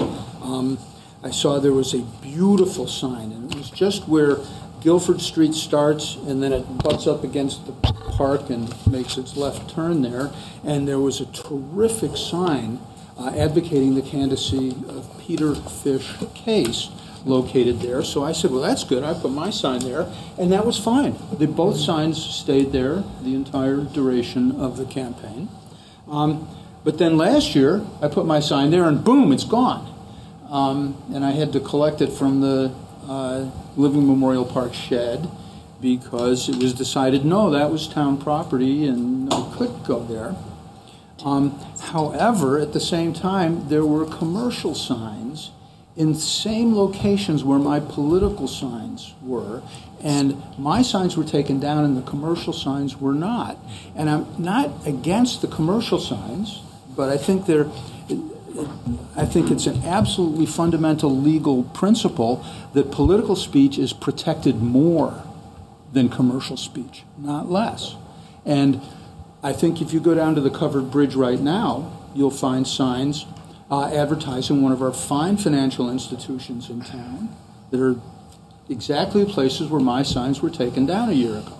So to me, this is still a very problematic issue, both in terms of delineating the specific places where signs are permitted under this, and then also, I guess it's not you guys particularly, but there needs to be thought devoted to, what happens to all signs. And I'd be in favor of more signs, not fewer signs, because I think they serve a purpose. But I think that, just adopting this doesn't solve all the problems. And anyway, that's my take on the situation. Thank you. Thank you. So, I want to just ask you a question. So, are you looking to make specific changes to this policy? I guess so. I mean, the specific change I would advocate is for it to somehow include the distinction between town property and town right-of-way in a way that people like me can understand and respect and act in accordance with. Great. I think there are other aspects of the question that also need to be dealt with. Okay, thank you. Sue? In terms of a map, we can provide a map of the town facilities and parks where signs cannot go. I think I could confuse you even more about right-of-way, and so I am not really doing a map would take a lot of research into where the right-of-way actually is. So with the way that we handled it with, if it's in front of somebody's house kind of thing with a green space and a sidewalk, like you need that person's permission. I think there's going to be the other places like at the bottom of Union Hill, and there's kind of that you could stick a sign within the 2 weeks before. That's probably town right-of-way. Right-of-way is just tricky. We can do a map of where you absolutely cannot have them. Okay. And then anything else, if it's blocking visibility, it's going to get picked up. Daniel. Okay. Peter? Because that's another piece So, of it. yeah, a map is good. I don't think it's incumbent. I mean, honestly, as somebody, it's clear, by the way, who the favorite was. Just going to say. Who the favorite was. I'm just putting that out there. So anyway, moving on from that year. I mean, I'm sure this is a great conversation. So, but I think a map is fine. I don't think it has to where you put your sign. I think if you're in doubt, if you have to stick that thing in the ground and wonder, gee, is it going to be taken or not? I think it's incumbent upon whoever is running to stop and ask the question. Maybe delay it a day. A map is helpful if it's easy just to put black Sharpie going this wherever there's Sharpie. You don't stick your sign is fine. I don't think this thing has to be like labored. I'm fine with the policy as presented. Maybe the addition of a map is nice. That would prevent a bunch of unnecessary phone calls. And again, if you're in doubt, just stop and ask somebody. And if you ask a property owner, they're like, well, that's town property, then you have to go to the town or you already have your answer. Okay. Thanks, Peter. Elizabeth, Richard? No. I felt like it was a reasonable policy, and I kind of felt like I understood it. I did ask John, like, hey, when we say town right-of-way, what exactly are we talking about? So maybe a little more clarification on what that is, some examples. I know that maybe the list an exhaustive list might not be possible. See what we can do. But then I guess if it's not really feasible to produce an exhaustive list, then perhaps the enforcement should also kind of like have a little leeway as well. Mm-hmm. Assuming best intentions that people thought that it would be okay to put a sign there in this 2-week period. Wait until we start having a 1.5 rod road conversation. Yeah. Oh boy. Yeah. Is that helpful? Do you want to I think we can do a map. push back on any of that? We can certainly pull together a map like Sue suggested. Yeah. Okay. I feel like a map is all we really need here. Elizabeth? I just want to say is once again an example of the department heads working together and departments working together, and I appreciate it. Okay, thank you. Sue's a good partner. John's writing me a note. John, yes, I know. I remember them. Don't worry. The public, what would you like to say on this matter? Mr. Haller, you're recognized in more ways than one. Hi. Oscar Heller, Brattleboro. So I was someone else like Franz who was confused last time. I went through this ahead of time and tried to, as if I was reading it with no background. Mm-hmm. I still find it kind of confusing personally. And this is even having gone through the clarifying last year. Like, for example, I'm still not sure So town right-of-way that does not front town property is okay. Is that, for example, a traffic island? Is that? Yes. Okay. John, did you want to? No? Sorry. Sue, yes. Sorry. So a traffic island is okay As in long the as 2 it's- weeks prior to an election. And if it's town right-of-way and not state right-of-way, it's not allowed in the state right-of-way. So But that might mean that some of the I islands feel like we near need a map. exit. It sounds like Right? we need a map. And as long as it doesn't obstruct visibility Right. for drivers. Okay. Mr. Heller, real quick. Yes. Two other things. One general thing, I think I wonder if it could be worded in a way that was a little more conversational and sort of like, I think it's a confusing topic, so something that was more along the lines of, you can post your signs here, here, and here. This area is ambiguous. Here's an example of what is okay and what isn't okay. Something like that. As there's some sort of legalistic bits in here that are generally a little hard to get through. So the two specific things real quick. So I'm not clear, the section on signs at the polling place, it says the presiding officer can prohibit various things, and then in Brattleboro this is prohibited. Is that meaning that the presiding officer has the authority and in Brattleboro that decision has already been made? Yes. Okay. And so this means for future elections you cannot put a sign in the ground in the candidate zone at the polling I place. think it says, I reread this today, and I think in there it said, further down, for election day, the presiding officer can adopt a policy to allow handheld signs and signs to be placed in certain areas, so long as the policy is applied evenly to all candidates. The presiding officer can limit size. Signs must be removed from the designated campaign area. I read somewhere in here that it did allow for campaign signs in, I'm not seeing it right now, so I need to read it, but in that designated area, we do allow them in as long as they're removed by the end of election night. Okay, and then last I thing. need to find that again. The section 2, the state statute section. I know it's annoying. This way. But this is, well, whatever. This way.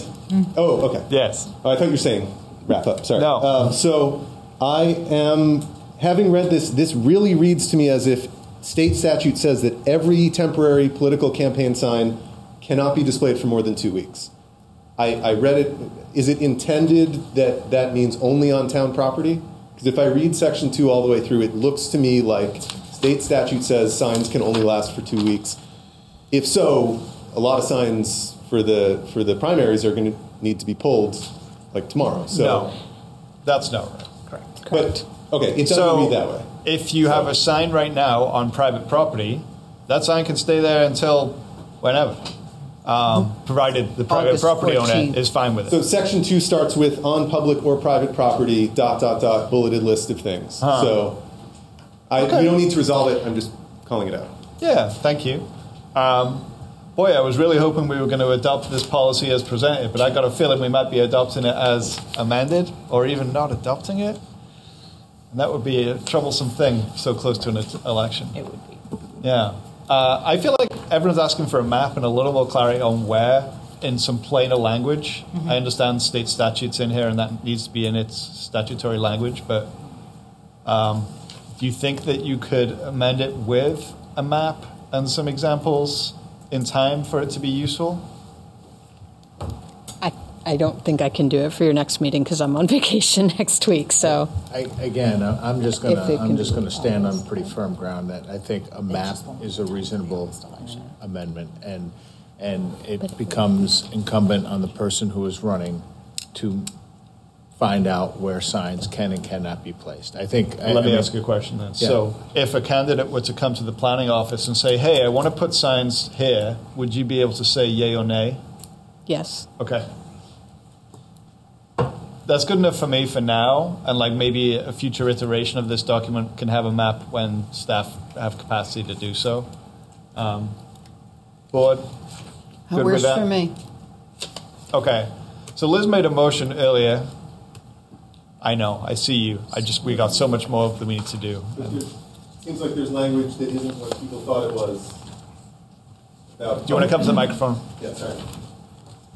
Real I know quick. probably nobody else cares this much and it's not that important, but if this is the thing where we're fixing it, it feels like there's language about public and private in Section 2. There's language around signs in the candidate area at Election Day that is not, that people think is there, that isn't, that the wording, people thought it was town property only, but it says public and private. This is stuff people are going to read for the first time with none of this context, and this is a problem I have, so that's all. Okay, let me just check in about that statement. So this is a brand new policy, or this is a document that people have been given in the past? This is an updated Right, from that's what I thought. what we've had in the past. Okay. So I'm going to just read Section 7, political campaign signs at the polling place on Election Day, and check my understanding. The presiding officer, that's you, Hillary, right? That's me. Can prohibit all signs from being placed in the ground or affixed to anything on the property of the polling place. Can. In Brattleboro, political signs are prohibited from being placed in the ground or affixed to anything on the property of the polling place. However, the presiding officer, Hillary, cannot prohibit a person from standing and holding a sign, we've all done that, outside the polling place so long as the person remains in the designated campaign area, right, which Hillary always makes available, and does not hinder or impede the progress of any voter going into or out of the polling place. So I read that, and it says, if you're in that taped-off zone, you can have as many signs as you want. If you want to put signs outside of that zone at the polling place, they're not going to be allowed. Is that your understanding? No, but... Okay, come to the microphone. I really don't want to... I just want to resolve it. We've got a lot on the agenda. If, based on what I'm understanding from what Hillary and Sue were saying is the fact, that section would just need to say, the sentence before that says, you cannot put a sign in the ground anywhere on the polling place. There would need to be an exception in that next sentence that says, within the candidate zone, you can put a sign in the ground, or you can hold a sign. That is what it says. I don't think so. Well, regardless of what it says, that's what we've always done. If I may, Hillary. It does say, in Brattleboro, political signs are prohibited from being placed in the ground or affixed to anything on the property of the polling place. However, the presiding officer cannot prohibit a person from standing and holding a sign outside of the polling place so long as the person remains in the designated area. So the however is speaking to holding, not to putting it in the ground. So I think that we can just say, however, the providing officer in Brattleboro cannot prohibit a person from standing and holding a sign or placing a sign within the designated area. Okay, so how about that? We can certainly amend it to say that. If that seems like an easy amendment I'm comfortable with that. If that clears it up, does that clear it up for you? Yes, the only other question is number 2. Are we saying in the first sentence, the intent is that it should just say on public property, comma, instead of on public or private? That's state statute, and I think we need to look that up. Okay. And I don't have the state statute in front of me right now. So we'll need to come back to that. Again, to me, it's just a candidate's question. It really kind of boils down to it for me. Sure. Yeah. Some of us don't need signs. So there's been one amendment that is very clear. We're going to have, it's a standing and holding or placing a sign in the designated blah, blah, blah, right? Mm-hmm. And that was understood. Would you accept that friendly amendment? I certainly would, Daniel. Good Lord, thank you. Do we need to vote on my friendly amendment? I think we could just vote on the whole. Yeah. Okay. Let's amend it. All right. See if it passes. So, Board, we have a motion in front of us to approve language regarding the placement of political signs on public property as amended. All those in favor? No, there's more discussion. Okay, let's have the discussion. Well, I'm going to have to vote against this. Okay. Because I think it's still not clear. And Oscar has brought up a couple of things. And, you know, the language of the state statute is really in question. This whole thing, I don't think this is the most important topic that comes before us, but I think if we're going to do it, we should do it right and not adopt it because, oh, my God, you know, we've got a primary coming up, and then put something in place that still needs a tweak here or there. I'm in favor of getting it right so that it says what it's supposed to say, doesn't, I think a map would be really useful, but it doesn't have to be part of it right now. But I think the language does need to be clear and accurate, and that's why we're doing this, is to get it clear and accurate, and it doesn't make sense to do it and have it not completely clear and accurate. Okay. So that's how I would intend to vote on this motion. And Thank you. Anyone else wants to speak on that? I would push back a little bit, that no matter how clear and accurate we make this confusing piece of whatever we're doing here right now, that it will still conjure up questions. Again, so I think the amendment to the language is fine.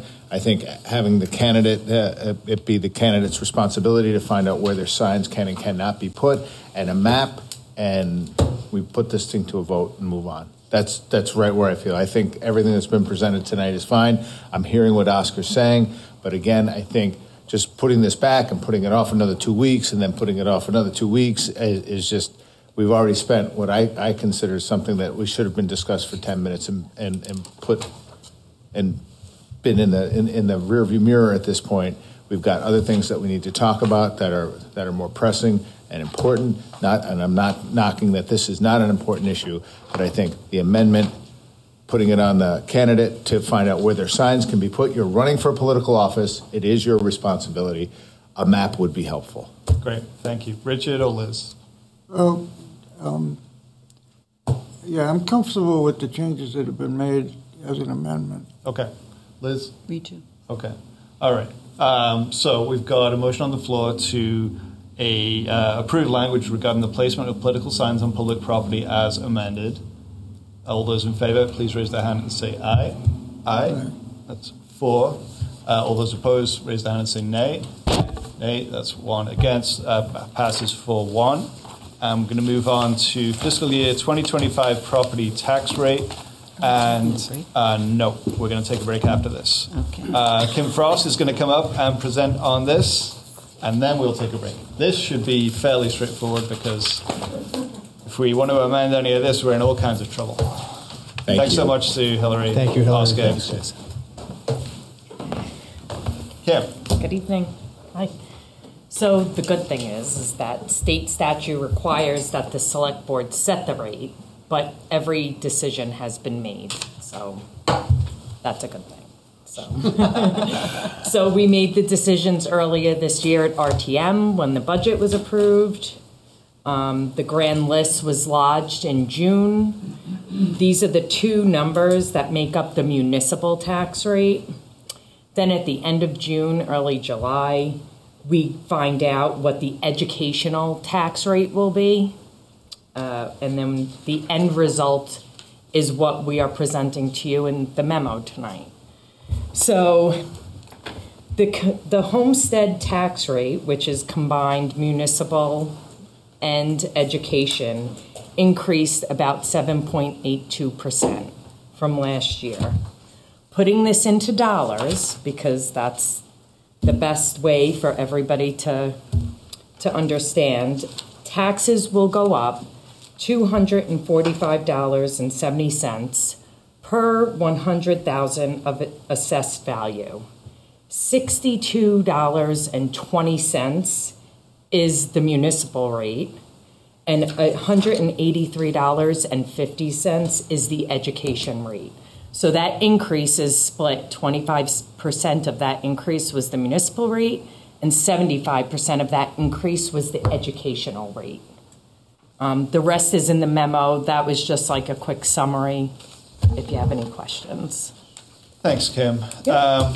So, board, we have a very long motion for this item. Would somebody like to make it? I'll make it.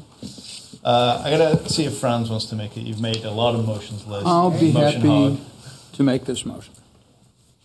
The motion is to approve a municipal tax rate of $1.4540 per $100 of assessed value valuation, which includes $1.4527 for general fund operations and $0.0013 for the local agreement.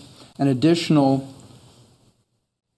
$0.13 per $100 of assessed valuation for the Downtown Improvement District, an additional $4.0573 per $100 of assessed valuation for the Mountain Home Special Assessment, and to ratify the state-mandated education tax rates of $1.9356 per $100 of assessed valuation for homestead properties and $1.7928 per $100 of assessed valuation for non-residential properties. Great. Thank you for reading that motion. Any discussion on it? There's nothing to discuss. There's really nothing to discuss. What happens if we don't approve this? You know, I have no idea. I think it's all set in motion already. Yeah. Let's not tempt things. That's Members of the public who wish to speak on this matter. Mr. DeGray. It means the tax rates. Yes, but that would be a problem because then we can't fund the government. Yeah. Dick DeGray, Brattleboro. I was at the forum last night for all of our legislative candidates, and they were asked about the school tax rate. And sadly, none of them gave a definitive answer how to get this animal under control, which was quite disheartening. 13.5% increase is unsustainable. You talk about a $180 increase in the school tax rate on a $100,000 house. That's just ludicrous. A question I have is because we haven't gone through a town appraisal, and I think it's going to start next year, our town appraisal. How is that affecting our tax rate? That, what's the word I'm trying to think of? I just had it in my head. Common level of appraisal. Common level of appraisal. How's that affecting us here with our tax rate at this point? Well, are you finished with your comment? Well. Yeah, keep going. I was wondering, I think because we haven't had a evaluation in 10 years, 12 years, it's having a significant impact on us, and our appraisal won't be done until 28, I believe, or 29. So there's a significant price to pay for us not doing the appraisal on the 10-year mark when it should have been done, and that was a board decision and or a town manager decision not to push that forward. And hopefully that, and some of you have been here and I think may have asked for that and wondering why that didn't happen and why it took so long to get it to happen, because it does have a significant impact on our taxes. Thanks, Dick. So what we're trying to do here is adopt this tax rate. Questions about townwide reappraisal, I think, are interesting. With the town assessor not being in front of us, I don't know if Kim would really feel that she could answer that. I don't know if it's entirely germane. I can't answer it, that's for sure. So I think your comment's interesting, and hopefully we can get some information on the reappraisal later on for you. I would just offer Dick a chance to come and talk to me about the common level of appraisal later. My understanding is different from what you just said, and in fact I look at it as a correction that's made because we haven't had the appraisal, not an additional tax burden on the town. Okay. So let's talk about that offline. Great. So we're trying to adopt the municipal tax rate here, property tax rate. Any further discussion? Okay. Board, are you ready for the motion? Do I have to read the whole thing again? No. Crikey. I'm going to. Okay, so Franz made a motion to approve a municipal tax rate of $1.4540 per $100 of assessed valuation, which includes 1.4527 for general fund operations and 0.0013 for the local agreement, an additional 0.01300 per $100 of assessed valuation for the downtown improvement district, an additional $4 and 0.0573 per $100 of assessed valuation for the Mountain Home Special Assessment, and to ratify the state-mandated education rates of $1.9356 per $100 of assessed valuation for homestead properties and $1.7928 per $100 of assessed valuation for non-residential properties. All those select board members in favour, please raise your hand and say aye. Aye. Aye, that passes 5-0. Thanks, Kim. Yep. And we're going to take a break for 5 minutes. It is 8:16. We'll come back at 8:21. Yeah. Okay, so we're going to resume. Thank you. Next item is new business item D, which is adoption of Select Board 24 to 26 priorities. We held a retreat, a goal-setting retreat on June 13th at the Winston Prairie campus. It was an all-day event. We heard from town staff, and then later on we spent the afternoon, well, the evening, sharing big ideas and trying to arrive at consensus on which of those ideas that we wanted to focus on this year. And Sue Fillion, you facilitated that event. Would you like to give us a little summary? Sure. So I'd asked each board member to bring kind of their one big idea for kind of priority that they wanted to work on for 2025 to 2026. Fiscal years, I'm sorry, I should say. And then we discussed some other ideas that came up. So the big ideas that came from the board members were revenue sharing, basically having the state give us more money in recognition of the hub town kind of issues. Expanding recreational trails, particularly things like the Whetstone Pathway, and making use of kind of our waterways and having trails with them. The community safety, advancing community safety, which had been a priority from last year, doing more on that. Child safety zones, which also came from the past year, but no progress had been made. And no increase in the fiscal year 25 tax rate. And then there were lots of other discussions, other ideas, before we narrowed it down to,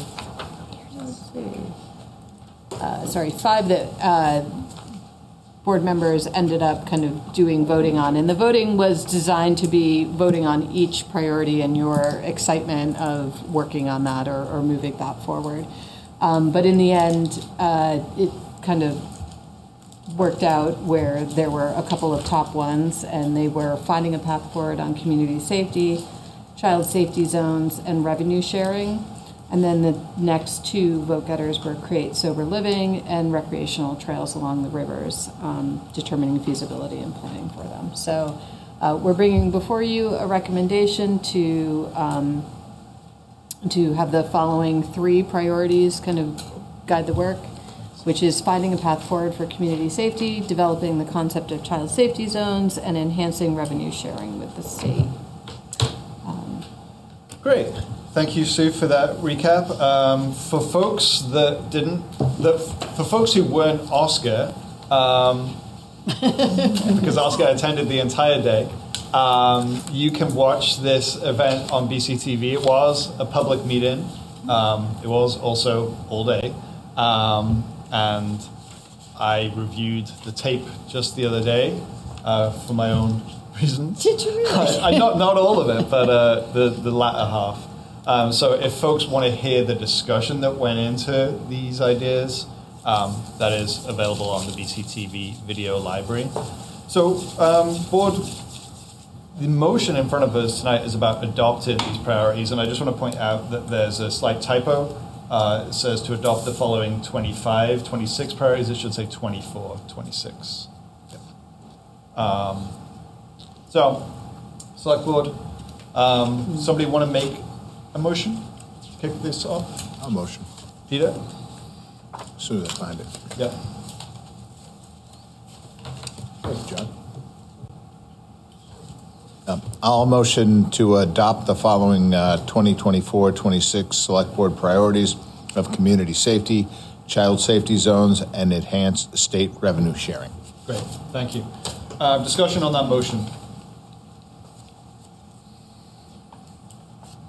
Works for me. Okay. I'll discuss it. France. So, I mean, for me, first of all, the things named in this motion are important priorities, and I think we should pursue them. I also think that looking at the list of the other suggestions, there are several that I think are equally important. Others that may not be quite that level of importance, but still are good ideas. And I think we should be looking for opportunities, at least, to make those other things happen as well.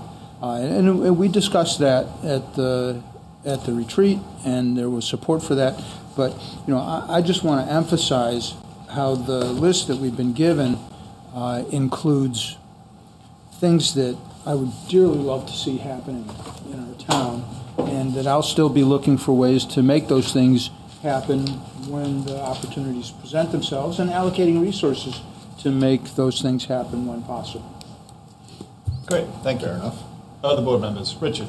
Yes, and along the lines of what Franz said, just because something isn't in the top 3 of the list doesn't mean that we can't pursue making those things happen through other channels and through working with townspeople, and and I think that's really important to keep in mind. Great, thank you. Further comments? I think, it is, to Franz's point, to Richard's point, I mean, it is incumbent upon us. Most of these we all agree on, but pretty much one of us only brought it up, right? And then we got board support on all of these things and brought them up and prioritized them in a list in which we'd like to see. We did the same thing the following year. I will speak to child safety zones and repurposing how our downtown spaces are used and how we can create a difficult space for people to be difficult in. That is one of my priorities. And in the first year that it was my priority, 0 happened. Now, why did 0 happen? Maybe because I wasn't loud enough and pushed. This year is different. I'm taking a more proactive role of making sure that the agenda is moving forward. I've been working with John and other department heads to see what we can feasibly do within those child zones. So I think, to your point, some of these other things that are here, and I know that like recreation trails along rivers and things like that, and bike paths and things like that, and I think we discussed this in the retreat as well, are things that we are currently working on, and I want to see that work continue.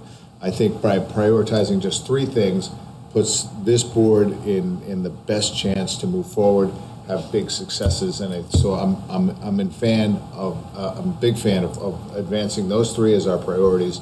But to your point, Franz and Richard, not forgetting that there are other priorities here that we would also like to see. I mean, we should be able to do more than 3 things at once. Great, thank you. Other members of the board who wish to comment on this item? Okay. Members of the public? Ms. O'Connor? Kate O'Connor, Brattleboro. You're not going to be surprised when I say this because I sent you all a memo prior to your retreat. And I'm disappointed that budget, fiscal responsibility, and affordability are not on your list. To me, that should be the number 1 priority of you as a select board. As we just heard when Kim was here, town taxes are going up 4.4%. School taxes are going up 10.5%.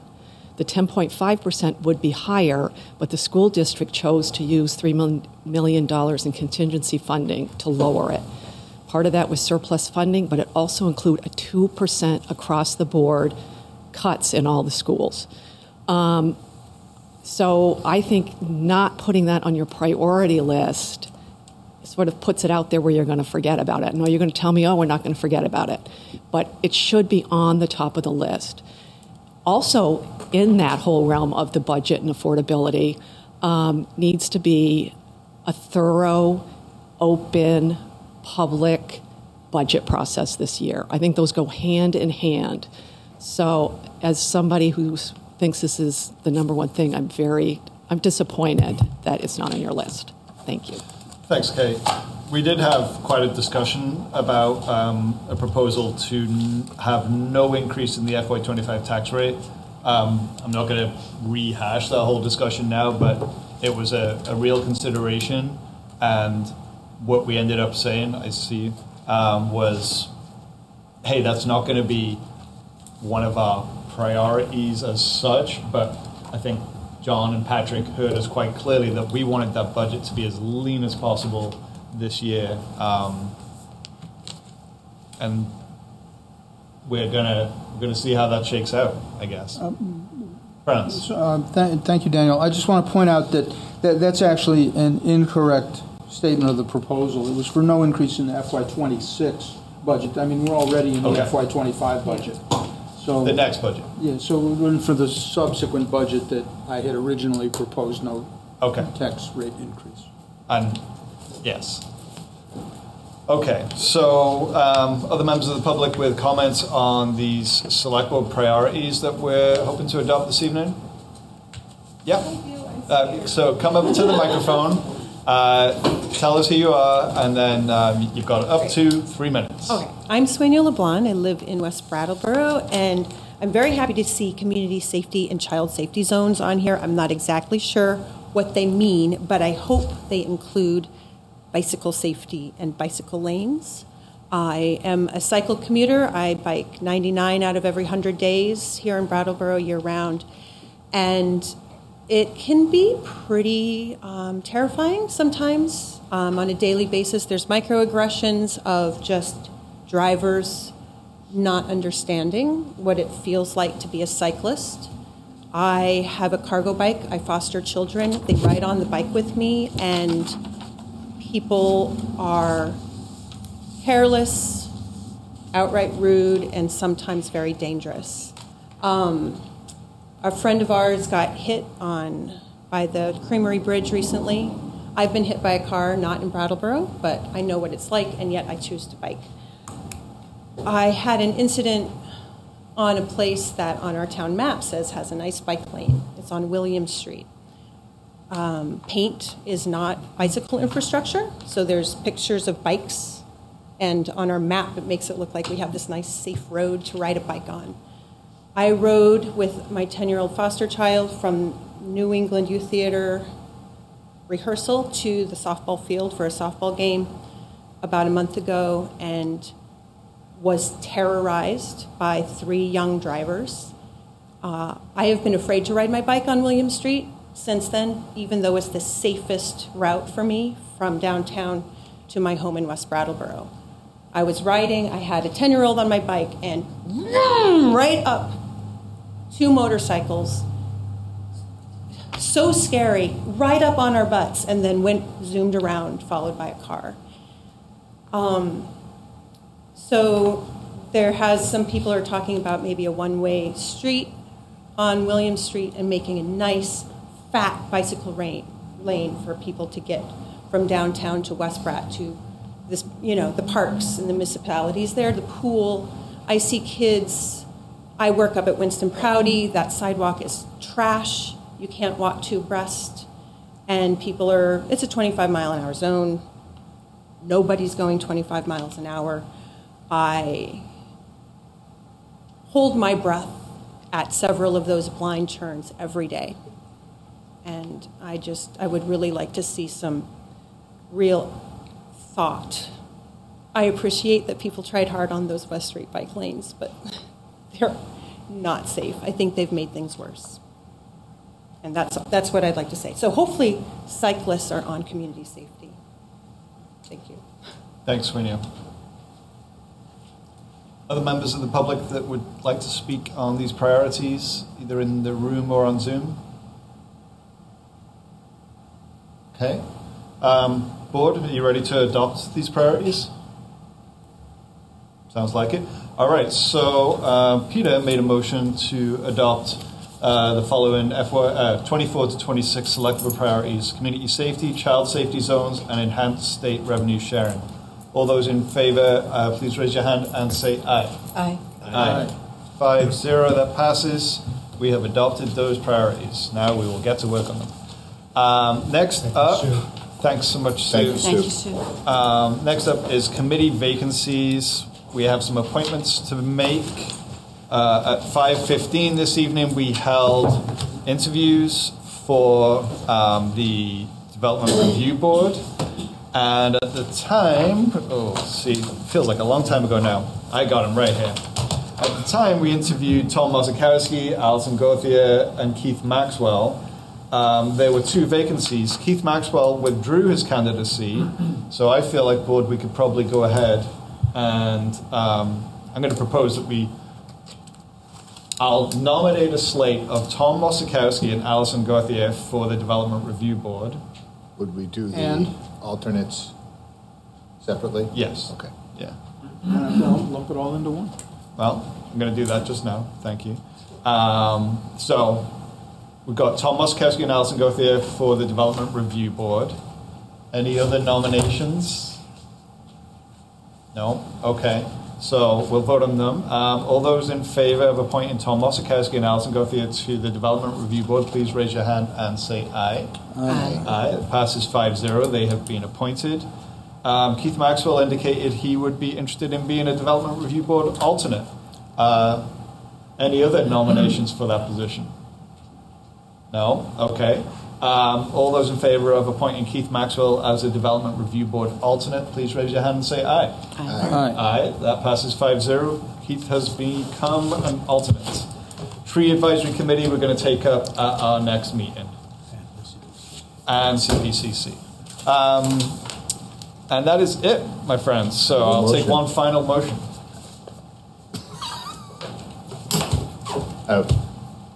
I am motioning to adjourn. Peter has made a motion to adjourn. All those in favor, please raise your hand and say aye. Aye. Aye. We are adjourned. Thanks, BCTV, town staff, members of the public, interpreters, the select board. I didn't hear a second. It doesn't need to be seconded. Come on, man. You've been to enough of these.